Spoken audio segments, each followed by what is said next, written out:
Hello, my dear friends. In the JEE NEET lecture, we are discussing different types of isomerisms. Today, we will discuss in isomerism metamerism. Are you ready? Let us start.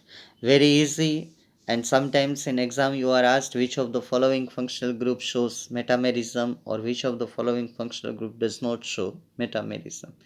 बहुत ही सीधा question होता है, तो थोड़ा कुछ आपको metamerism के बारे में आपको ज़्यादा कंफ्यूज किए बिना बहुत ही क्लियर कट कंसेप्ट में आपके साथ डिस्कस करने जा रहा हूँ। ठीक है, तो ध्यान से बैठिए और सिर्फ समझने की कोशिश कीजिए, और आपको अच्छा लगे तो अपनी बुक में नोट भी करते रहिए, आगे जाके बहुत काम आएगा, क्योंकि आपको आफ्टर ऑल एग्ज़ाम अपीयर करनी ही है। तो पहले तो मेटामेरिज्म का मतलब क्या होता है कि जो फंक्शनल ग्रुप पॉलीवेलेंट होते हैं, पॉलीवेलेंट फंक्शनल ग्रुप होते हैं, उसके दोनों साइड अल्काइल ग्रुप जो प्रेजेंट है वो डिफरेंस होने चाहिए। ठीक है, एक साइड भी, दोनों साइड भी।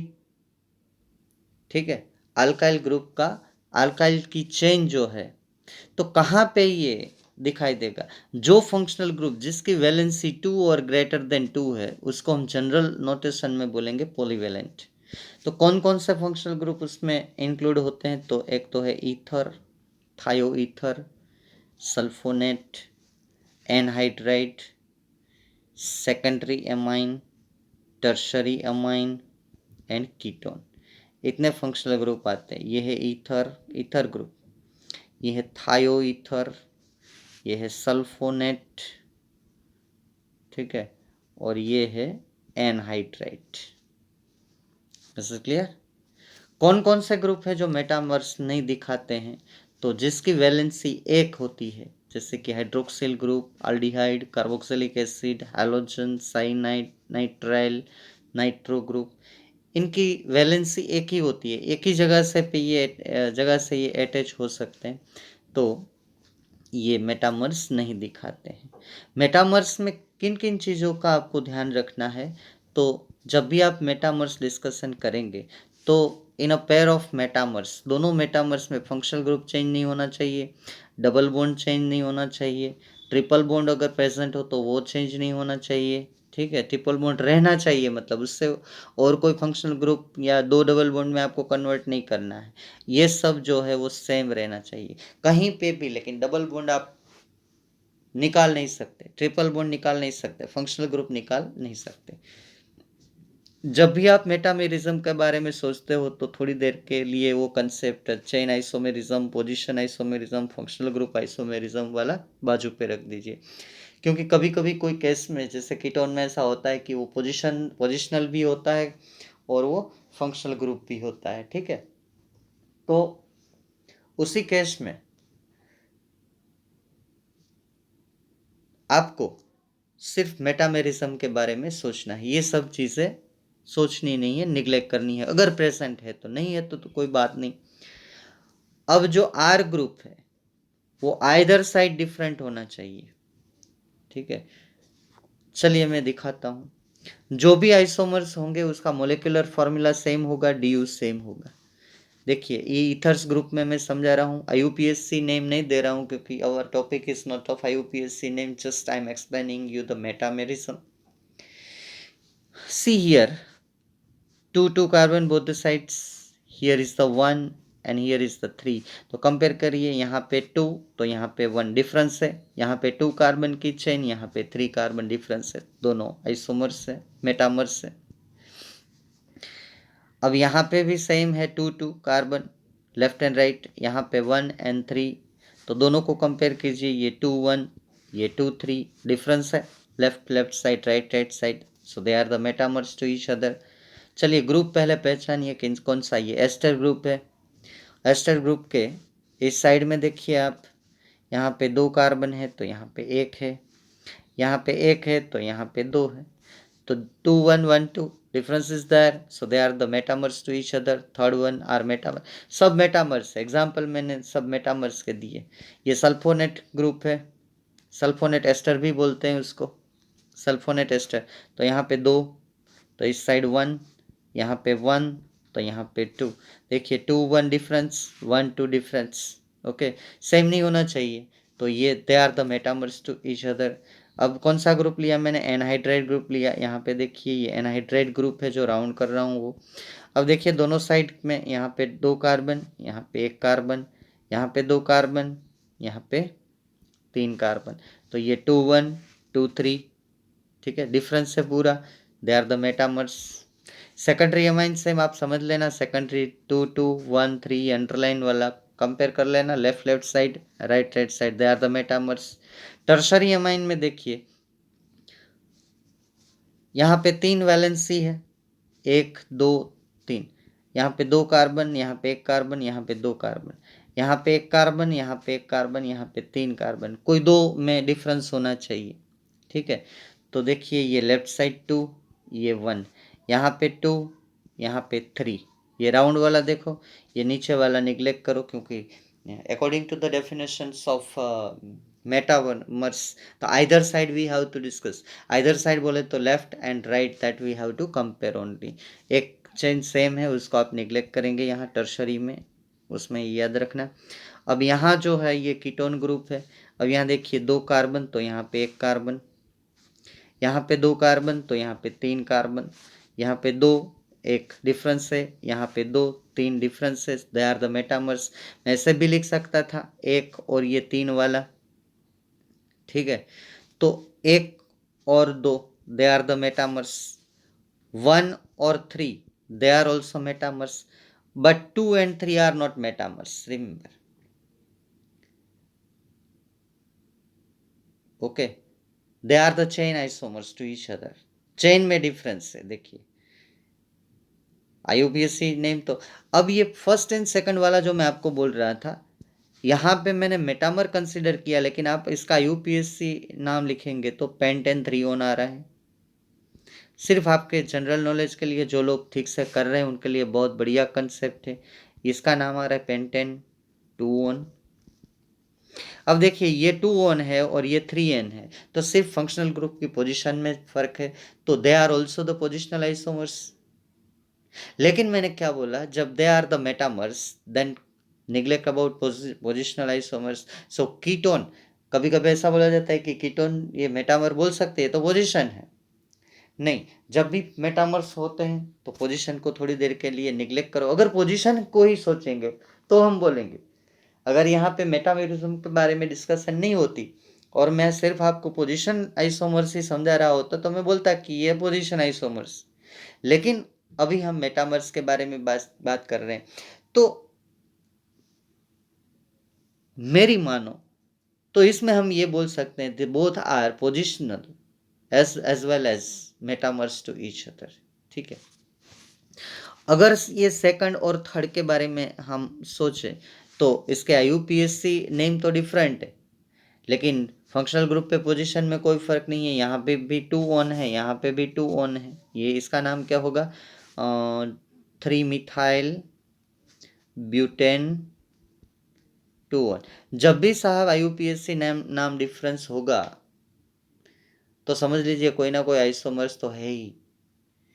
आपको पता ना चले तो पहले IUPAC दे दो, बाद में डिसाइड करो कि कौन सा। तो ये सेकंड एंड थर्ड मुझे लग रहा है चेन आइसोमर्स है, चेन में डिफरेंस है, फंक्शनल ग्रुप के पोजीशन में डिफरेंस नहीं है, ठीक है। तो कीटोन में थोड़ा ये कंफ्यूजन रहता है। अब 9 नंबर अपने आप करिए, ये मेटामर्स से आंसर तो मैंने दे ही रखा है। देखिए ये कौन सा ग्रुप है? एस्टर ग्रुप है, C++OO। यहाँ पे 2 कार्बन है ये लेफ्ट साइड, तो यहाँ पे ये 1 ही कार्बन है, यहाँ पे ये 1 कार्बन है, तो यहाँ पे ये 2 कार्बन है, ठीक है।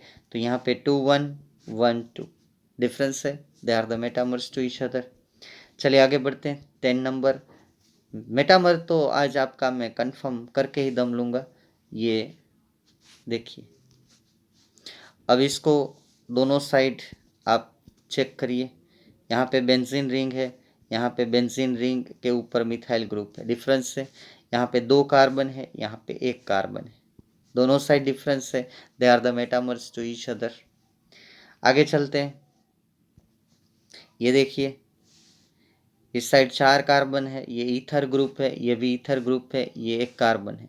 This side 4 carbon chain having double bond, and this side 1 carbon, and this side 3 carbon chain having double bond, and this side 2 carbon.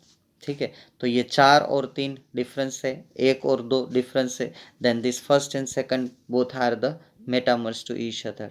ठीक है, आपका बोर्ड का भी कंसेप्ट बहुत ही स्ट्रॉन्ग हो जाएगा. आपको ऑर्गेनिक केमिस्ट्री बहुत इजी लगने लगेगी जब ये आइसोमेरिज्म आप करेंगे.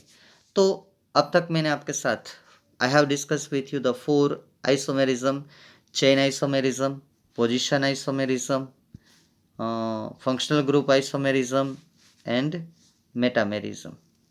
ये देखिए metamers, functional group isomers, positional isomers, तो सब में मोलिकुलर फॉर्मूला सेम आता है, सबके DU सेम रहते हैं. फंक्शनल ग्रुप सिर्फ फंक्शनल ग्रुप आइसोमेरिज्म में ही डिफरेंट रहता है. समझ रहे हैं? IUPAC नेम कोई भी आइसोमेरिज्म हो, सब में डिफरेंट ही होते हैं. ठीक है, अब 2 क्वेश्चन हम ले लेते हैं जो बहुत ही इंपॉर्टेंट है और कॉम्पिटिटिव एग्जाम में पूछे जा चुके हैं. तो ये पहला क्वेश्चन है, इसमें कोई भी आइसोमेरिज्म, ये मेटामेरिज्म का क्वेश्चन नहीं है. बीच में थोड़ा आपको रेस्ट देना चाहता हूँ, कोई प्रैक्टिकल काम देना चाहता हूँ, इसलिए 2 क्वेश्चन ऐसे मेरे ध्यान में थे कि मुझे ये करवाने हैं आप लोगों को, और इसकी प्रैक्टिस करते रहेंगे तो भी ऑर्गेनिक केमिस्ट्री का आइसोमेरिज्म जो है कंटेंट साहब, मेरे प्यारे बच्चों एक ध्यान में रखना, कंटेंट बहुत ही मैं फिल्टर करके यहाँ पे सिलेक्ट करता हूँ. ठीक है, तो आपको रेडीमेड ये मैं जो दे रहा हूँ, आपको कोई बुक रिफ़र करने की ज़रूरत नहीं है. सिर्फ इतना कर लो तो आप बहुत ही कम मेहनत में बहुत आगे तक जाओगे. ठीक है, मैंने ये देखा है कि आप ये जो एकेडमिक है तो वो उसमें तो कुछ कुछ करते हो, लेकिन इसमें तो पता नहीं है. अब हम लोग दूर दूर है, तो रिक्वेस्ट के अलावा मैं क्या कर सकता हूँ. ठीक है, थोड़ा काम करिए. ये जो है 1 हफ्ते में आप एक वीडियो डेली अगर 10-10 मिनट का काम करेंगे तो भी 4-5 दिन में ख़त्म हो जाएगा ना. या सैटरडे संडे में अगर देख लेंगे तो भी आपका काम हो जाएगा, क्योंकि ये एक साथ आइसोमेरिज्म किसी बुक में आपको नहीं मिलने वाला. ये मैं कलेक्ट करके क्वेश्चन वो करके पूरा पूरा कलेक्शन करके 2-4-5 पेज में आपको दे रहा हूँ, ताकि आप you can get the solution in this in with in this 4 और 5 पेजेस. तो आपको क्वेश्चन ये पूछा है कि cyclic isomers having molecular formula C4H8O. जब आप कोई गेम खेलते हो ना, तो आप बॉडी और माइंड दोनों को साथ, क्रिकेट खेलते हो या मोबाइल में गेम खेलते हो, तो बॉडी और माइंड दोनों साथ रखते हो. यहाँ जैसे पढ़ने की बात आती है तो आप बॉडी से तो काम लेते हो, लेकिन माइंड कहीं और घूमता रहता है. तो अगर इसका DU निकालेंगे तो DU1 होगा. बॉडी और माइंड शायद साथ हो जाए ना, तो उसी को ही मेडिटेशन कहते हैं माय डियर फ्रेंड. तो DU1 का मतलब है एक रिंग होगी, एक डबल बॉन्ड होगा, डबल बॉन्ड रिंग में. तो अगर आप डबल बॉन्ड डालते हो तो वो तो विदाउट रिंग ही पॉसिबल होगा यहाँ पे. ठीक है, रिंग में डबल बॉन्ड नहीं होगा. हमारे पास 4 कार्बन और 1 ऑक्सीजन की और 8 हाइड्रोजन, इसका आपको साइक्लिक DU1 से क्या क्या पॉसिबल है वो मैंने लिखा है, आप ज़रा देख लेना. मैंने जितना यहाँ पे मुझे ज़रूरत थी इतना लिस्ट करके लिखा है. अगर और पॉसिबिलिटी है तो आप इसमें करेक्शन भी कर सकते हो. पहले तो मैं 5 मेंबर की रिंग बनाऊंगा, 4 कार्बन और 1 ऑक्सीजन, ये रहा आपके सामने. बाद में 4 मेंबर की रिंग बनाऊंगा, 4 मेंबर ऑक्सीजन को लेके बनाऊंगा, ये देखिए 2. 3 मेंबर की रिंग बनाऊंगा, 3 मेंबर, तीनों कार्बन लेके बनाऊंगा. 3 मेंबर की रिंग, 2 कार्बन 1 ऑक्सीजन लेके बनाऊंगा. चलिए, ये सब साइक्लिक पॉसिबिलिटी खत्म हो गई. अब एक बार देख लीजिए, इसको मुझे समझाना नहीं है, और मैंने क्या पूछा है, सिर्फ साइक्लिक. तो कार्बन की चेन वाला आपको नहीं ड्रॉ करना है, साइक्लिक। ये जितने पॉसिबल साइक्लिक थे आप सोचते रहना, ठीक है। यहाँ पे चार कार्बन एक ऑक्सीजन की चेन, यहाँ पे 4 कार्बन एक ऑक्सीजन और OH करके एक फंक्शनल ग्रुप बना दिया मैंने, क्योंकि CnH2nO अल्कोहल फंक्शनल ग्रुप आता है, ईथर आता है। यहाँ से मुझे जब मैं अल्कोहल फिनोल ईथर चलाऊंगा ना तो दोनों का ये आइडिया इससे आएगा, CnH2nO। ऐसा जब मोलिकुलर फॉर्मूला जनरल हो तो या तो फंक्शनल ग्रुप ईथर हो या तो अल्कोहल हो। तो देखिए मैंने सब में अल्कोहल ईथर, ये ईथर है, साइक्लिक ईथर, ये अल्कोहल है, ये ईथर है, ये ईथर है। यहाँ पे प्राइमरी अल्कोहल, ये ईथर, अल्कोहल अल्कोहल, ठीक है। ये ether ether ether, cyclic ether, जो मैंने नोमेनक्लेचर भी समझाया। तो इतने पॉसिबल मेरे पास इस मोलिकुलर फॉर्मूला से 11। कभी कभी नंबर भी पूछे जाते हैं कि how many isomers, cyclic isomers are possible ABCD में, तो 11 पॉसिबल है। देखिए अगर मैं इन तीनों को समझाने की कोशिश करूँ आप लोगों को, तो ये मैंने तीनों जो है साइक्लिक ईथर लिया है, 2 कार्बन और एक ऑक्सीजन की रिंग बना दी, 2 कार्बन रखे, 2 कार्बन अलग अलग रखे, 2 कार्बन एक जगह पे रखे, ठीक है। वैसे आगे वाले अगर 4 में देखूं तो ये आइडिया जब आप प्रैक्टिस करते हो तो आता है, ठीक है। पहली बार बैठेंगे तो नहीं आएगा ना, एक दिन में सचिन तेंदुलकर बनना मुश्किल है। तो यहाँ पे CH2H प्राइमरी अल्कोहल, यहाँ OCH3 बनाया, CH3OH अलग अलग रखा, एक कार्बन पे रखा, और यहाँ CHOH CH3, और हर बार मैंने मोलिकुलर फॉर्मूला सेटिस्फाइड किया। तो पहले साइकिल मैंने छोटी छोटी करता गया, पहले मैक्सिमम साइकिल 4 कार्बन की cycle, 5 members 5 member cycle, 4 membered with oxygen 3 membered only of carbon, 3 membered only of carbon, 3 member 2 carbon 1 oxygen, total 11 possibilities आते हैं। यहाँ पे वीडियो पॉज करके फिर से आप ये देख लो, फिर से आप बनाने की ट्राई करो, ठीक है। इतने आइसोमर्स साइक्लिक पॉसिबल है। दूसरा एक क्वेश्चन भी बहुत बढ़िया क्वेश्चन है, जिसमें all possible isomers you have to write. ये मेटामर का टॉपिक नहीं है, देखना, ठीक है। This is not a topic of metamer. सिर्फ आपको पूछा है कि सब पॉसिबल आइसोमर्स आपको लिखने हैं, और ये जनरल फार्मूला आपको दिया है। General formula is which one? General formula is CnH2n, ये H2n -1n, n की जगह पे 2 रखो तो आपको मोलिकुलर फॉर्मूला मिलेगा ये, ठीक है। तो सोचिए पहले क्या कर सकते हो, सब लिखना है, साइक्लिक एसाइक्लिक दोनों। तो पहले तो आपको निकालना होगा DU, निकाल लिया, DU का फॉर्मूला देखो, DU निकालो, मैंने तो निकाल के दे ही दिया है इसमें, आप चेक कर लो कि सही है कि नहीं है। DU 2 आ रहा है, यस आ रहा है ना। तो क्या, या तो मैं 2 डबल बॉन्ड रख सकता हूँ, या तो एक रिंग उसमें डबल बॉन्ड डाल सकता हूँ, 2 रिंग बना सकता हूँ, ट्रिपल बॉन्ड भी बना सकता हूँ। तो DU से मुझे पता चलता है कि मुझे किस डायरेक्शन में जाना है। DU फाइनल सॉल्यूशन नहीं है, DU आपको रास्ता दिखाता है, बाद में उस रास्ते पे आपको ही चलना है प्रैक्टिस करके। मैं इसलिए कुछ कुछ एग्जाम्पल दे रहा हूँ कि DU से मुझे क्या क्या पता चलता है। DU से एक पता चलता है कि ट्रिपल बॉन्ड, तो मुझे इच्छा हुई कि पहले मैं ट्रिपल बॉन्ड पे चला जाऊँ अकॉर्डिंग टू फॉर्मूला।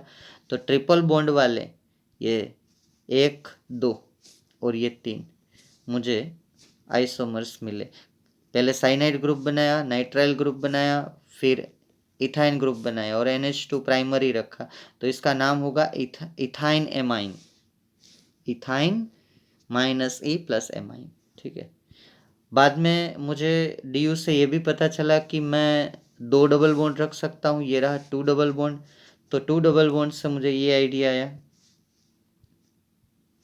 ये वाला, ठीक। एक रिंग डबल बॉन्ड वाली मैं रख सकता हूँ DU2 से, कहाँ पे है 1 रिंग विथ डबल बॉन्ड।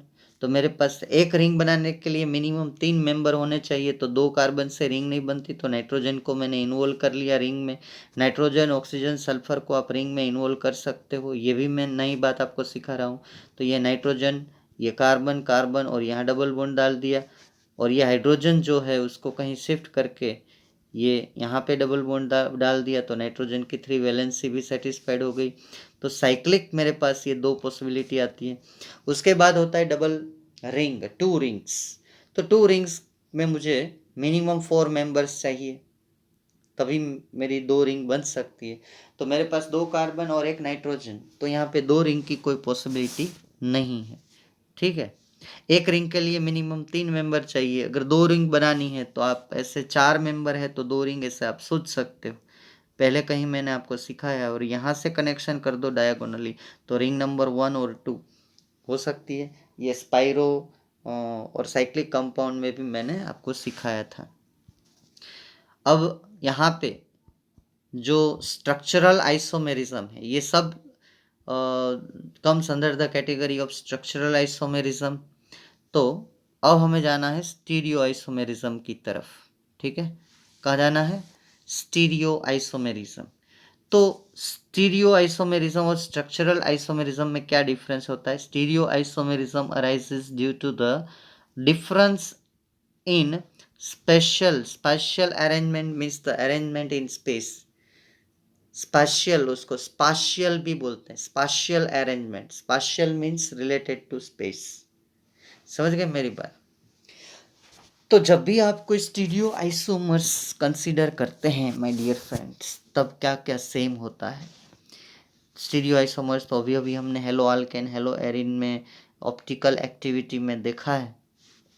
तो यहाँ पे आपको अभी हुआ है तो बहुत इजी लगेगा। स्टीरियो आइसोमर्स में मोलिकुलर फार्मूला सेम होता है दोनों का, डी भी सेम होता है, स्ट्रक्चरल फार्मूला सेम होता है, IUPAC भी सेम होता है, लेकिन स्पेशल ओरिएंटेशन, उसको बोलते हैं स्टीरियो केमिकल फार्मूला जो है वो डिफरेंट होता है। ठीक है, क्या सेम है और क्या डिफरेंट है, मैंने सिर्फ थोड़ा सा ही क्लासिफिकेशन यहाँ पे दिया है आपको। इतना लंबा क्लासिफिकेशन की अभी ज़रूरत नहीं है, क्योंकि आज तो हम ज्योमेट्रिकल आइसोमेरिज्म के ऊपर ही बात करेंगे। बाकी नेक्स्ट अब आइसोमेरिज्म 1-2 लेक्चर में हम ख़त्म करेंगे। उसके बाद सीधा बेसिक रेजोनेंस और सब इफेक्ट के ऊपर चले जाएंगे।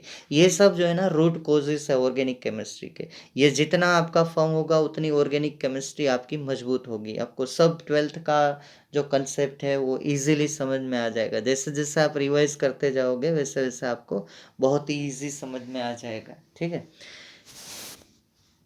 हम बोर्ड में इतना डीप में वर्क नहीं करते हैं, सीधा बोल देते हैं कि ये दोनों साइड।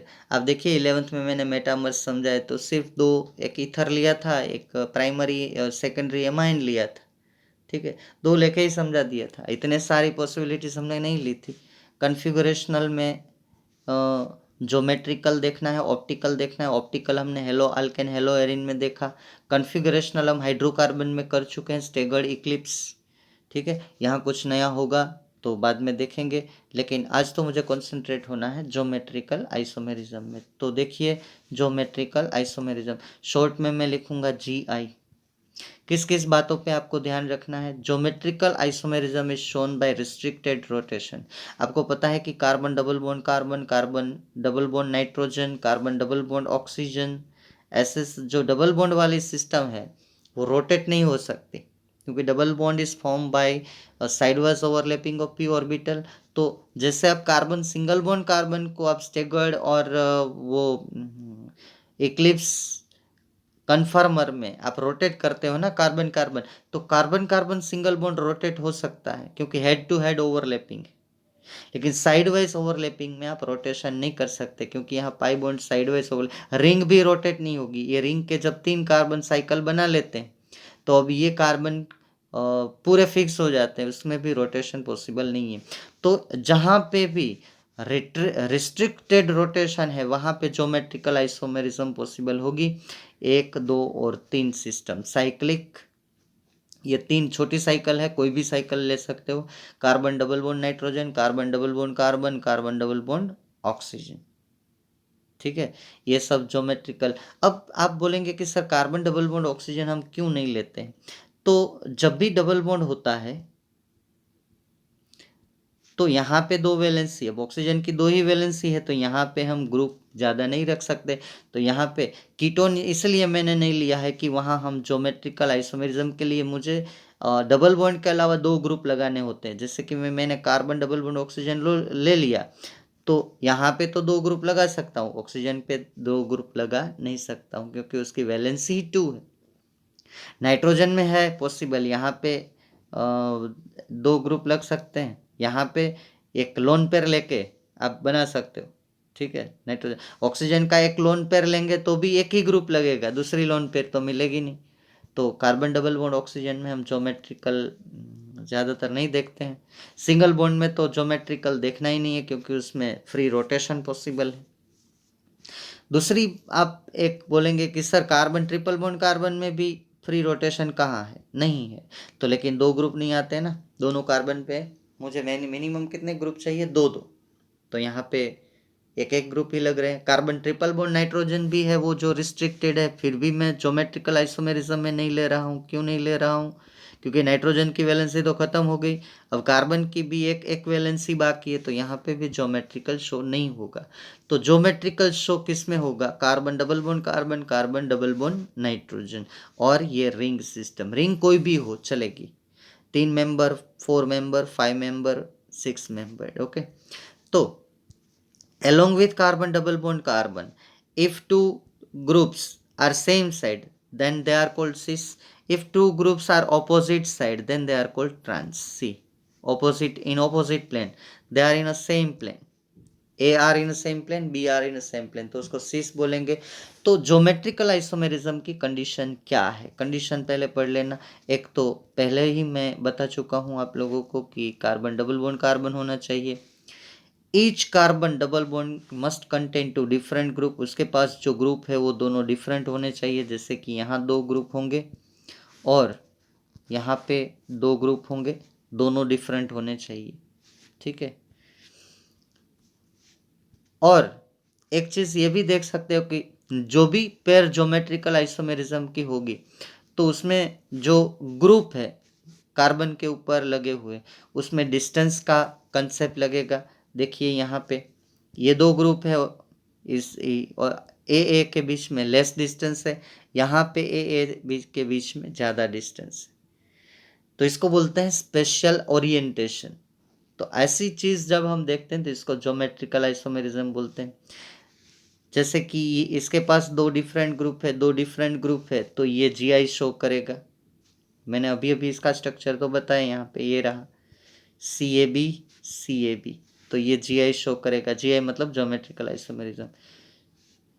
यहाँ पे भी ए बी डिफरेंट ग्रुप है, डी ई डिफरेंट ग्रुप है along with carbon double bond carbon, तो ये भी जीआई शो करेगा। लेकिन जब दोनों ये 2 ग्रुप डिफरेंट हो और ये जो 2 ग्रुप पहले ए बी से डिफरेंट हो, ये 2 ना,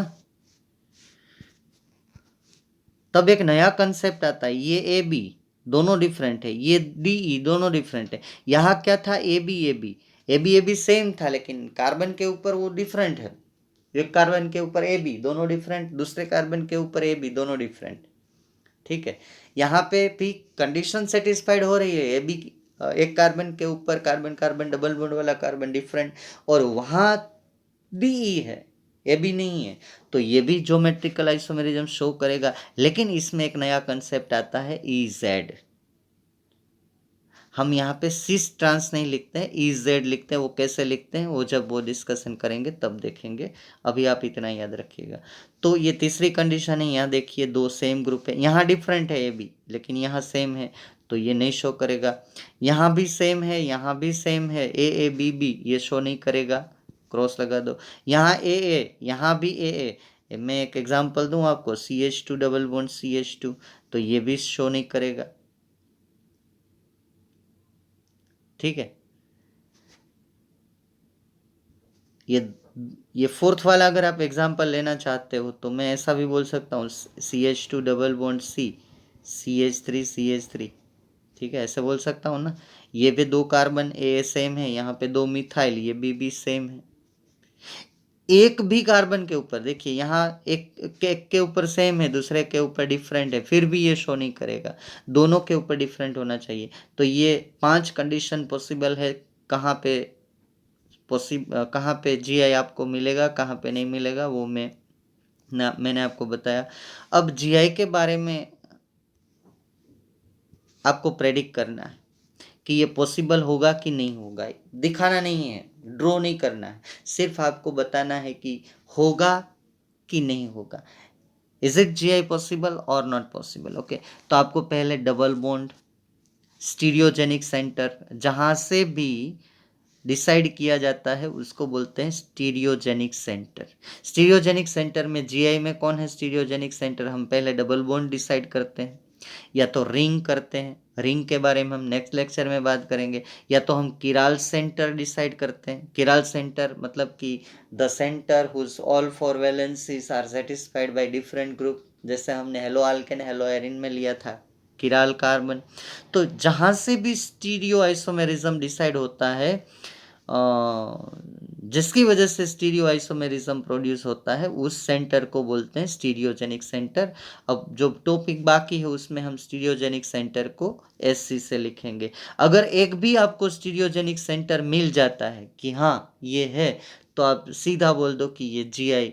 तो हमारा जो अभी कंसेप्ट चल रहा है ज्योमेट्रिक आइसोमेरिज्म, इसमें आपको सिर्फ फाइंड करना है डबल बॉन्ड, और उस डबल बॉन्ड में ये स्टीरियोजेनिक सेंटर है कि नहीं है, यस और नो, ये भी डिसाइड करना है। रिंग है तो भी डिसाइड करना है कि ये डबल बॉन्ड वाला स्टीरियोजेनिक सेंटर है कि नहीं है। चलिए, ये नंबर 1, यहाँ पे डबल बॉन्ड तो है लेकिन यहाँ पे दो हाइड्रोजन सेम है, स्टीरियोजेनिक सेंटर 0, मतलब कि ये डबल बॉन्ड, ये स्टीरियोजेनिक सेंटर बिल्कुल नहीं है।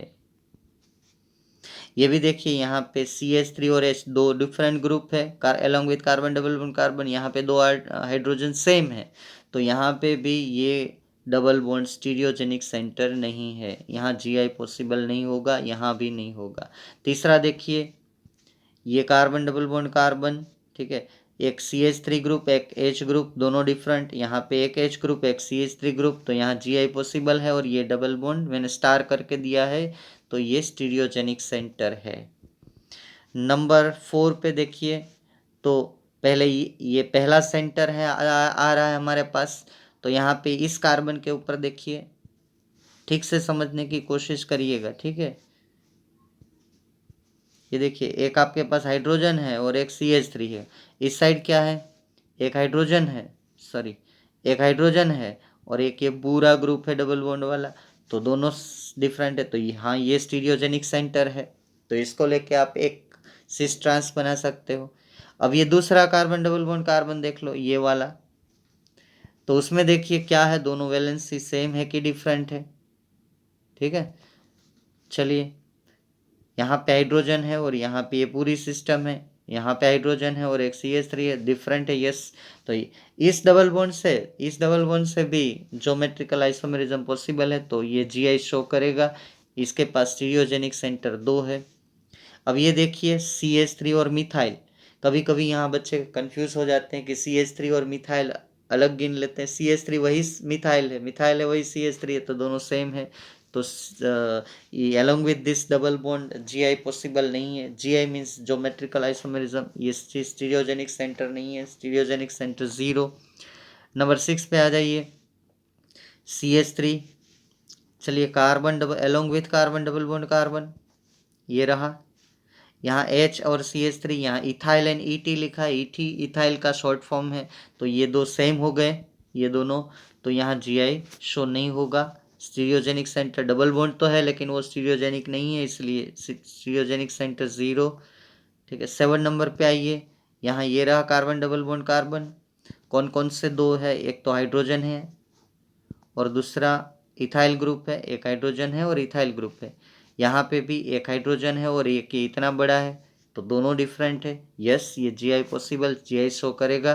तो ये डबल बॉन्ड है वो एक स्टीरियोजेनिक सेंटर है। दूसरा डबल बॉन्ड कंसीडर करते हैं, ये वाला दूसरा, ये रहा, तो उसका जो कार्बन डबल बॉन्ड कार्बन है, इसके पास क्या है, इसके पास एक हाइड्रोजन है और ये पूरा ग्रुप है, इस साइड एक हाइड्रोजन है और CH3, ये यस डिफरेंट है, तो ये डबल बॉन्ड भी GI शो करेगा। तो GI पॉसिबल और स्टीरियोजेनिक सेंटर आपके पास 2 आएंगे, और ये दोनों स्टीरियोजेनिक सेंटर ये रहे 1 और 2। तीसरा भी है आपके पास, है कि नहीं है, ये रहा। तो ये स्टीरियोजेनिक सेंटर नहीं है, क्योंकि उसके एक कार्बन के पास 2 हाइड्रोजन है, 2 वैलेंसी सेम नहीं होगा। अब चलिए नंबर 8 के ऊपर जाते हैं। ये कार्बन डबल बॉन्ड कार्बन है, तो यहाँ आपको एंटी क्लॉकवाइज क्लॉकवाइज दोनों जाना होगा। ये दोनों तरफ से अगर सेम कंडीशन है, ये तो डिफरेंट ही है, देखिए ये तो डिफरेंट ही है, CH3 और H डिफरेंट ही है, लेकिन इस साइड पूरा सेम है, तो ये GI शो नहीं करेगा। इसका स्टीरियोजेनिक सेंटर 0, ये डबल बॉन्ड नहीं करेगा शो। मैं थोड़ा आपको इसको डिटेल में समझाऊं, तो अगर आप यहाँ से इस साइड जाते हो, इस साइड, तो आपको ये रूट मिलेगा anti clockwise, carbon CH2 CH2 और फिर कार्बन पे आ गए। अब एंटी क्लॉकवाइज जाओ तो कार्बन डबल बॉन्ड कार्बन वाला कार्बन ले लो, कार्बन CH2 CH2 और कार्बन, दोनों ट्रैक, दोनों जो रास्ते हैं वो सेम ही है, CH2 CH2 फिर वही कार्बन, CH2 CH2 फिर वही कार्बन। अगर क्लॉकवाइज एंटी क्लॉकवाइज राउंड लगाना है आपको, GI स्टीरियोजेनिक सेंटर है कि नहीं डिसाइड करने के लिए, तो ये सेम ट्रैक आ रहा है। अब देखिए यहाँ नहीं आएगा, यहाँ ये दो तो डिफरेंट है ही। अब यहाँ आप पहले क्लॉकवाइज चलें, तो ट्रैक क्या आएगा, ये कार्बन डबल बॉन्ड कार्बन वाला कार्बन, उसके बाद ये आता है CH2, इसके बाद CCl2, और फिर ये आपका हमारा ये कार्बन। तो ट्रैक क्या हुआ, CCH2 CCl2 C। और अगर आप एंटी क्लॉकवाइज चलें, तो पहले क्या आएगा, CCl2 CH2 और बाद में वही कार्बन, पूरा राउंड लगाना है साइकिल का। तो दोनों ट्रैक अलग है, देखिए क्लॉकवाइज ट्रैक में पहले CH2 आ रहा है, एंटी क्लॉकवाइज में पहले CCl2 आ रहा है, तो मतलब कि ये अलग है, इसका मतलब कि ये GI शो करेगा। अब साइकिल को देखना है तो सामने वाले कार्बन को भी देखना है, ठीक है। लोग जब साइकिल देखने लग जाते हैं, फिर सामने वाले कार्बन में दो सेम होते हैं, तो बोलते हैं कि नहीं यार ट्रैक डिफरेंट है, रूट डिफरेंट है, ये GI शो करेगा। इसमें भी सेम है, देखिए क्लॉकवाइज एंटी क्लॉकवाइज, ये स्टीरियोजेनिक सेंटर है, यहाँ पे ये स्टीरियोजेनिक सेंटर है तो 1 1 लिखा है, ठीक है। यहाँ पे ये क्लोरीन है, ये हाइड्रोजन है, दोनों डिफरेंट है। यहाँ पे अगर आप ट्रैक एंटी क्लॉकवाइज ले ले तो C, यहाँ पे है CH2, यहाँ पे CH3 ट्वाइस, और बाद में फिर से C, फिर एंटी क्लॉकवाइज ट्रैक ले लो ये, तो CH3 ट्वाइस पहले आएगा, तो ये दोनों रूट डिफरेंट है, तो ये GI शो करेगा। यहाँ तो इसका स्टीरियोजेनिक सेंटर ये डबल बॉन्ड वाला 1 आएगा। चलिए इसको देखिए, क्या ये GI शो करेगा, यहाँ पे रूट तो डिफरेंट है साहब, लेकिन यहाँ दो सेम ग्रुप है, ये GI नहीं शो करेगा, ये स्टीरियोजेनिक सेंटर नहीं है। चलिए 12 नंबर का देख लीजिए, यहाँ पे इससे CCl2 आएगा, यहाँ से पहले CBr2 आएगा, मतलब कि ये ट्रैक तो डिफरेंट है, यहाँ पे भी दोनों डिफरेंट है, तो ये GI शो करेगा, मतलब कि ये जो डबल बॉन्ड है वो स्टीरियोजेनिक सेंटर है। तो यहाँ पे मैं आपको डिसाइड करना सिखा दिया मैंने कि ये GI शो करेगा कि नहीं करेगा। Geometrical isomerism is either possible or not possible, that is decided by deciding stereogenic center. Even minimum one stereogenic center is present, then it shows GI के लिए आपको जितने कार्बन डबल बॉन्ड कार्बन है minimum एक तो होना ही चाहिए, उस सबको देख के मैंने पहले 5 जो बताए उसके साथ कंपेयर करना है, ऐसा ये कंडीशन होगी तो ही वो GI शो करेगा। मतलब कि ये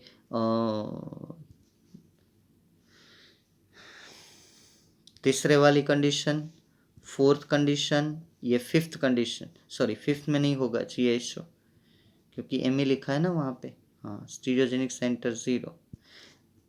तो मैंने जनरल नोट ये यहाँ पे दिया है, देखिए ये एक्स फॉर एग्जाम्पल करके लिखा है ना, तो ये और ये GI शो करेगा, आपको कंपेयर करना आना चाहिए।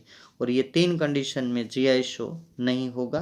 जब कंडीशन कॉम्प्लिकेटेड, मतलब कि सिस्टम कॉम्प्लिकेटेड आती है, और एक जो है चारों ग्रुप मानो कि अलग है दोनों कार्बन के बीच, A B और DE, तब हम सिस ट्रांस का यूज़ नहीं करते। सिर्फ इतना फ़र्क है कि ई जेड का ये डिफ़िकल्ट कंसेप्ट नहीं है, इसको भी थोड़ा ध्यान में रखना, ठीक से लिख लेना।